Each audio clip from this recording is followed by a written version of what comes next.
House of the ഡ്രാഗൻ്റെ season 2 has release and it's really good. എവിടെയാണോ നിർത്തിയത് അതേപടി തന്നെ തുടങ്ങി. അവർ 2 വർഷത്തെ ഗ്യാപ്പ് നമ്മൾ ഫീൽ ചെയ്യിപ്പിക്കുന്ന രീതിയിൽ ആ ഒരു 5-6 ദിവസത്തെ ഗ്യാപ്പ് മാത്രം ഉണ്ട് എന്ന രീതിയിൽ കാണിച്ചിട്ട് ഓരോ ക്യാരക്ടേഴ്സ് എവിടെയാണ് പ്ലേസ് ചെയ്ത് എന്താണ് തൊട്ട് മുമ്പ് നടന്നതെന്നുള്ളത് നമ്മൾ റിമൈൻഡ് ചെയ്യിപ്പിച്ച് ആ ഒരു സ്റ്റാർട്ടിങ് മൊമെൻറ്റ് തന്നെ ഒരു ഗംഭീര ഫീൽ. അത് വിൻഡർഫില്ലിൽ നിന്നാണ് തുടങ്ങുന്നത്. മറ്റേ സീസണിൽ നമ്മളത് കാണിച്ചിട്ടേ ഇല്ല. I miss this place.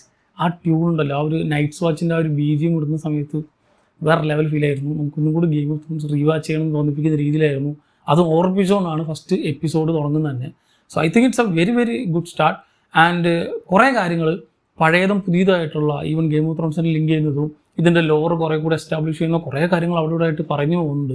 ഞാൻ ഒന്നും തന്നെ സ്പോയിലറായിട്ട് പറയുന്നില്ല കണ്ടിട്ടില്ലാത്തവർക്ക് വേണ്ടിയിട്ട്. പക്ഷെ ഒരു കാര്യം ഉറപ്പാണ്, ഈ ഷോ അതിൻ്റെ ലോറിലേക്ക് കൂടുതലായിട്ട് എക്സ്പ്ലോർ ചെയ്യാനും പ്രേക്ഷകരെ ഈ ഒരു ലോറിലേക്ക് അടുപ്പിക്കാനും കൂടുതലായിട്ട് ശ്രമിക്കുന്നുണ്ട്. നമ്മൾ ഗെയിം ഓഫ് ത്രോൺസിൽ കണ്ട പോലെ അതിൽ മിസ് ചെയ്ത പല സാധനങ്ങളും ഉൾപ്പെടുത്തിക്കൊണ്ട് പ്രത്യേകിച്ച് അവർ ലോറിന് ഇഷ്ടപ്പെടുന്ന ഒരു ഫാൻസിനും കൂടി വേണ്ടിയിട്ടുള്ള കുറേ കാര്യങ്ങൾ അവിടെ ഇവിടെയൊക്കെ ആയിട്ട് ഈസ്റ്റർ എഗ് പോലെ അവിടെ ഇട്ട് പോകുന്നുണ്ട്. സോ അത് മാത്രമല്ല, അത് ന്യൂ കമേഴ്സിന് വേണ്ടി അല്ലെങ്കിൽ പുതിയതായിട്ട് ഈ ഷോ മാത്രം കാണുന്നവർക്ക് കൂടുതലായിട്ട് ഇവർ തമ്മിലുള്ള കെമിസ്ട്രി, ഇവർ തമ്മിലുള്ള ആ ഒരു ഇമോഷണൽ അറ്റാച്ച്മെൻ്റ് ഒക്കെ ഉണ്ടാക്കാൻ പറ്റുന്ന രീതിയിലുള്ള എല്ലാ സാധനങ്ങളും ഇവർ ചെയ്യുന്നുണ്ട്. ആൻഡ് ഡ്രാഗൺസിൻ്റെ ഫുൾ ഓൺ സാധനങ്ങളും നമ്മളിതിൽ കണ്ടിട്ടില്ല. എല്ലാ ഡ്രാഗൺസ് അവിടെ ഇവിടെയൊക്കെ നമുക്ക് കണ്ടു. പക്ഷേ ഇനിയാണ് ഈ ബാക്കിയുള്ള എപ്പിസോഡുകളിലാണ് ഈ സാധനം വരാൻ പോകുന്നത്. സോ വാർ ഇസ് ഇന്നവിറ്റബിൾ എന്ന് പല സമയത്തായിട്ട് ഇതിൽ പറയുന്നുണ്ട്. അതിലേക്കുള്ളൊരു തുടക്കം, അതിന് വേണ്ടിയിട്ടുള്ളൊരു മെയിൻ തിരി നമ്മൾ കഴിഞ്ഞ സീസണിൻ്റെ അവസാന എപ്പിസോഡിൽ നമ്മൾ കണ്ടു. ആൻഡ് ഈ സീസണിൻ്റെ സ്റ്റാർട്ടിങ് എപ്പിസോഡ് കൂടുകയാണ് ഇത് രണ്ടും കൂടി ലിങ്ക് ചെയ്തിട്ടാണ് ഈ സാധനങ്ങൾ തുടങ്ങുന്നത്. സൺ ഫോറസ്റ്റ് ആണെന്നാണ് ഇതിൻ്റെ പേര് തന്നെ. സോ അവർ ടൈറ്റിൽ തന്നെ ഉണ്ട് എന്താണ് നമ്മൾ കാത്തിരിക്കുന്നത്. സോ ബ്ലഡ് ആൻഡ് ചീസ് എന്നൊരു ക്യാരക്ടറിനെ ബേസ് ചെയ്ത് അവർ ചെയ്യാൻ പോകുന്നൊരു കാര്യത്തെ ബേസ് ചെയ്താണ് ഈ ഒരു എപ്പിസോഡ് മുഴുവനായിട്ട് ഒരു സ്ട്രക്ചർ ചെയ്തിട്ടുണ്ടായിരുന്നത്. അത് കിഡിലിനായിട്ട് തന്നെ ഉണ്ടായിരുന്നു. അതെങ്ങനെ അവർ ചെയ്യുന്നുള്ളത്, അല്ലെങ്കിൽ ഏത് രീതിക്കാണ് ഈ ഒരു ക്യാരക്ടേഴ്സിനെ എസ്റ്റാബ്ലിഷ് ചെയ്ത് ആ ഒരു പ്ലേസിൽ എങ്ങനെയാണ് വെക്കാൻ പോകുന്നതെന്നുള്ള ഒരു ടെൻഷൻ ക്രിയേറ്റിംഗ് മൊമെൻ്റ് ഉണ്ട്. റാമിനൊക്കെ പീക്കാണ് അവിടെ. റാം തെജുവാടി ഇതിനു മുമ്പ് നമ്മുടെ ആ ഒരു വിൻ്റർഫെല്ലിലുള്ള ആ സീക്വൻസ് മുതലേ ആ ഒരു പഴയ വൈബ് വെച്ച് മറ്റവിടെ ഒരു ഹൈ ടെൻഷൻ ക്രിയേറ്റിംഗ് അതിനെ BGM വെച്ചിട്ട് ചെയ്യാനൊക്കെ മൂപ്പർക്ക് പറ്റിയിട്ടുണ്ട്. സോ കിഡിലിനായിട്ട് സ്ട്രക്ചർ ചെയ്തിട്ടുള്ള ഒരു എപ്പിസോഡ്. ആൻഡ് ഇതിൻ്റെ ആദ്യത്തെ ടൈറ്റിൽ ഇൻട്രോയിൽ ഒരുപാട് വ്യത്യാസങ്ങളുണ്ട്. അതിനെപ്പറ്റി ഞാൻ ഡീറ്റെയിൽ ആയിട്ട് സെപ്പറേറ്റ് ആയിട്ട് നമ്മൾ എക്സ്പ്ലനേഷൻ ഒക്കെ ചെയ്യുമ്പോൾ വേണമെങ്കിൽ പറയാം. അതിൽ കാരണങ്ങളുണ്ട് അത് ചെയ്യാനുള്ളത്. കാരണം നമ്മൾ ഫസ്റ്റ് എപ്പിസോഡിൽ കണ്ട അല്ലെങ്കിൽ ഫസ്റ്റ് സീസണിൽ കണ്ടിട്ടുള്ള ടൈറ്റിൽ ട്രാക്ക് അല്ല, അല്ലെങ്കിൽ ട്രാക്ക് സെയിം ആണ്, ടൈറ്റിൽ ഗ്രാഫിക്സ് അല്ല ഇതിൽ കാണാൻ പറ്റുക. ഇതിൽ ഈ ഒരു ടാർഗേറിയൻ ഹിസ്റ്ററി, ആ ഒരു ഫാമിലി ട്രീ തന്നെയാണ് മുഴുവനായിട്ട് കാണിക്കുന്നത്. നമ്മുടെ മറ്റേ ഫയർ ആൻഡ് ബ്ലഡ് ബുക്കിൽ ബാക്കിൽ ഈ ഒരു ടാർഗേറിയൻ ലിനിയേജ് മുഴുവൻ കൊടുത്തിട്ടുണ്ടാവും.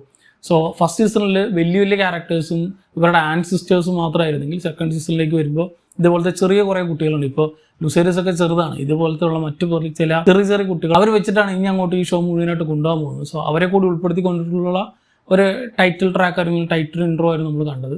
സോ ഒരുപാട് വ്യത്യാസങ്ങൾ അവിടെ ഇവിടെയൊക്കെ ആയിട്ട് ചെയ്തിട്ടുണ്ട്. ഞാൻ ഇതിന് മേക്കിങ്ങിലും ചില വ്യത്യാസങ്ങൾ എനിക്ക് തോന്നി.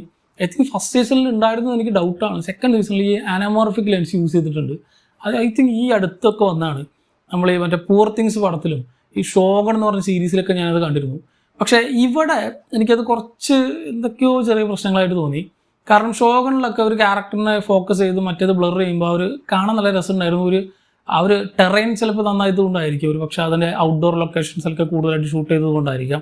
ഇതിലെന്താണെന്നറിയില്ല, ഈ ക്യാരക്ടേഴ്സിനെ ഫോക്കസ് ചെയ്യുന്ന സമയത്ത് ബാക്കി അവിടെയും ഇമ്പോർട്ടൻ്റ് ആയിട്ടുള്ള കുറേ സാധനങ്ങളുണ്ട്. പക്ഷേ എനിക്കറിയില്ല എന്താ ഇൻഡോറിൽ ചെയ്യുമ്പോൾ എന്തൊക്കെയോ ഒരു കല്ലുകടായിട്ട് എനിക്ക് ഇവിടെ തോന്നി ആനമോർഫിക് ലെൻസ് യൂസ് ചെയ്യുന്ന സമയത്ത്. ആൻഡ് കംപ്ലീറ്റ്ലി അത് തന്നെയാണ് യൂസ് ചെയ്തിട്ടുള്ളത് തോന്നുന്നു ഫുൾ ടൈം. അതെ, പക്ഷേ ഡ്രാഗൺ ബാറ്റിലൊക്കെ വരുമ്പോൾ വൈഡ് സ്കെയിലിൽ കാണിക്കേണ്ട സാധനത്തെ ഇങ്ങനെ ഫോക്കസ് ചെയ്ത് കാണിച്ചാൽ ചിലപ്പോൾ എങ്ങനെ ഉണ്ടാവും എന്നറിയില്ല. സോ ക്യാരക്ടർ സെൻറ്റർ അല്ലെങ്കിൽ ക്യാരക്ടർ ഓറിയൻറ്റഡ് ആയിട്ട് മാത്രം കാണിക്കുന്ന സീക്വൻസിൽ മാത്രമാണ് ഈ ആനിമോർഫിക് ലെൻസ് യൂസ് ചെയ്തതെന്ന് അറിയില്ല. ആൻഡ് എനിക്കത് വലിയ കാര്യമായിട്ട് തോന്നിയില്ല. സാധാരണ സാധനം തന്നെ മതിയായിരുന്നു. ഒരു വലിയ വ്യത്യാസങ്ങളോ അല്ലെങ്കിൽ വലിയൊരു ഇമ്പാക്റ്റോ അത് വെച്ച് ഉണ്ടാകുന്നതായിട്ട് എനിക്ക് പേഴ്സണലി തോന്നിയില്ല. അത് മാത്രമാണ് എനിക്കൊരു പ്രശ്നമായിട്ട് തോന്നിയത്. ബാക്കി എല്ലാ department is at the peak. Costume, screenplay and പ്രത്യേകിച്ച് Ram has done a great job. ഇനി അങ്ങോട്ട് എന്താണ് മൂപ്പർ ചെയ്തു വയ്ക്കാൻ പോകുന്നത്? ഈ ഡ്രാഗൺ ഓൺ ഡ്രാഗൺ സാധനങ്ങളൊക്കെ വരുമ്പോൾ മൂപ്പറുടെ BGM ആയിരിക്കും അതിനെ എലിവേറ്റ് ചെയ്ത് നിർത്താൻ പോകുന്നതെന്ന് ഫസ്റ്റ് എപ്പിസോഡിൽ തന്നെ ടീസ് ചെയ്യുന്നുണ്ട്. So I think this season will be very good. അതിന് പറ്റിയിട്ട് നല്ല തുടക്കം തന്നെയാണ് സീസൺ 2 ആദ്യ എപ്പിസോഡ്. ഇനി അങ്ങോട്ട് ഓരോ എപ്പിസോഡായിട്ട് നമ്മൾ റിവ്യൂ ചെയ്യുന്നില്ല. നമ്മളൊരു 10 എപ്പിസോഡുകളും കഴിഞ്ഞിട്ട് കംപ്ലീറ്റ് സീസണായിട്ട് റിവ്യൂ ചെയ്യാം.